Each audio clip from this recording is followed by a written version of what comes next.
T20 world cup का मार्का group 1 की 2 semifinalist टीमों का फैसला हो गया। इंग्लैंड और ऑस्ट्रेलिया ने फाइनल 4 के लिए क्वालिफाई कर लिया। जनूबी अफ्रीका मैच जीतकर भी हार गया। इंग्लैंड को 10 रन से शिकस्त दे दी। पहले मैच में ऑस्ट्रेलिया ने वेस्टइंडीज को 8 विकेटों से हरा दिया। T20 वर्ल्ड कप में चौथी सेमीफाइनलिस्ट टीम कौन सी होगी, फैसला आज हो जाएगा। न्यूजीलैंड, भारत और अफगानिस्तान के दरमियान फाइनल 4 में रसाई की जंग। न्यूजीलैंड और अफगानिस्तान के दरमियान आज का मैच सब कुछ वाज़ेह कर देगा।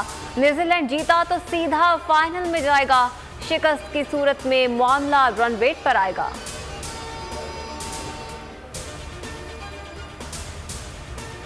T20 वर्ल्ड कप में जीत का तसलसल बरकरार। शाहीन एक और शिकार के लिए तैयार। पाकिस्तान ने स्कॉटलैंड को निशाने पर ले लिया। आज दोनों टीमें शारजाह के मैदान में टकराएंगी। मोहम्मद हफीज कहते हैं टीम की नजरें टाइटल जीतने पर हैं। महंगी चीनी ने अवाम की जिंदगियों में कड़वाहट घोल दी। कोयटा में चीनी की कीमत 160 रुपए की रिकॉर्ड सतह को छू गई। दीगर शहरों में भी चीनी 150 रुपए के निर्खों पर फरोख्त की जा रही है। कराची में चीनी का होलसेल निर्ख 130 रुपए हो गया। टमाटर की कीमत भी आसमान से बातें करने लगी। कीमत 240 रुपए फी किलो तक पहुंच गई। सिंध में क्रशिंग शुरू न होने पर मिल्स ने चीनी की कीमत बढ़ा दी। सूबाई हुकूमत ने प्राइस कंट्रोल के हवाले से कुछ नहीं किया। तर्जुमान वजारत खजाना मुजम्मिल असलम ने कीमतों का जिम्मेदार सिंध हुकूमत को करार दे दिया। कहा हुकूमत के पास अगले 22 दिन का स्टॉक मौजूद है। पीडीएम ने हुकूमत के खिलाफ फिर कमर कस ली। दिसंबर में लॉन्ग मार्च पर गौर शुरू। तारीख का ऐलान बाद में किया जाएगा। शाहिद खाकान अब्बासी कहते हैं पहले महंगाई के खिलाफ बड़े शहरों में रैलियां होंगी, फिर लॉन्ग मार्च होगा। अब हुकूमत को घर भिजवाकर ही दम लेंगे। शहबाज शरीफ और मरियम नवाज ने हुकूमत पर ट्वीट्स के बाउंसर्स मार दिए। शहबाज शरीफ कहते हैं महंगाई पर बस नहीं चलता तो इस्तीफा देना तो आपके बस में है।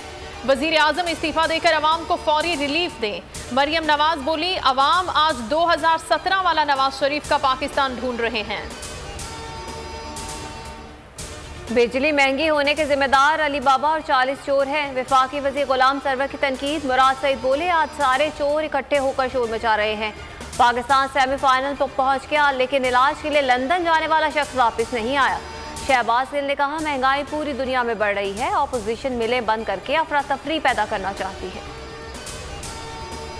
पाकिस्तान मुस्लिम लीग नून ने मुल्क में फौरी नए इंतखाबात का मुतालबा कर दिया। साद रफीक और अयाज सादिक ने प्रेस कॉन्फ्रेंस में कहा दूसरों पर वोट चोरी के इल्जाम लगाने वाले खुद धांधली के चैंपियन साबित हुए। डस्का इलेक्शन इंक्वायरी रिपोर्ट में सच सामने आ गया। हुक्मरान चोर और डाकू के लेवल से भी ऊपर चले गए।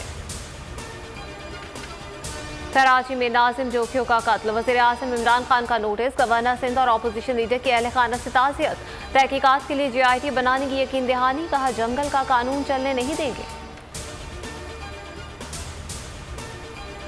नूर मुकद्दम कत्ल केस। अदालत की मुल्जिम जाहिर जाफर को रवैया दुरुस्त करने की वार्निंग। रवैया दुरुस्त न किया तो वीडियो लिंक के जरिए मुल्जिम की हाजिरी शुरू कर देंगे। तहरीरी हुक्मनामा जारी।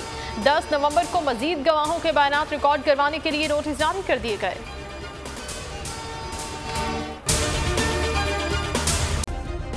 सब्सक्राइब करें और बेल दबाएं ताकि कोई खबर रह न जाए।